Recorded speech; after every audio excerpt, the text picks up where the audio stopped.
There's one memorial in our nation's capital a little off the beaten path that pays tribute to everyday Americans who were murdered in our country's worst terror attack. On the 15th anniversary of 9/11, WYMT correspondent Ted Fiorliso takes us to the Pentagon Memorial. If you're old enough to remember, you'll never forget what happened on September 11th, 2001. Right outside our nation's capital, 184 people lost their lives when terrorists slammed an American Airlines flight into the Pentagon. Here, those lives are not forgotten.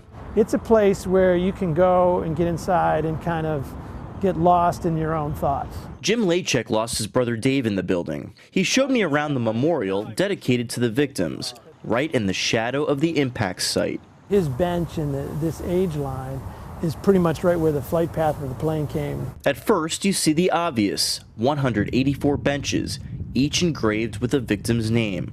But take a closer look, and there's a lot more symbolism. Benches facing the building represent the victims on the plane. The ones pointed away are for those who died in the Pentagon. They're organized in order of birth year. The oldest victim, a 71-year-old retired Navy captain. The youngest, a 3-year-old girl. Communities across the country were impacted by this attack, including our own. Edward Earhart was a native of Moorhead, and he spent time at the Naval Reserve Center in Lexington. About 500,000 people visit the memorial each year, including school kids who weren't even born at the time. 5 children that died in the attack. 2 little girls that were traveling with their mother and father to Australia, and then 3 kids from DC elementary schools that were traveling with their teachers with National Geographic. And in those kids that were in school were 5th and 6th graders.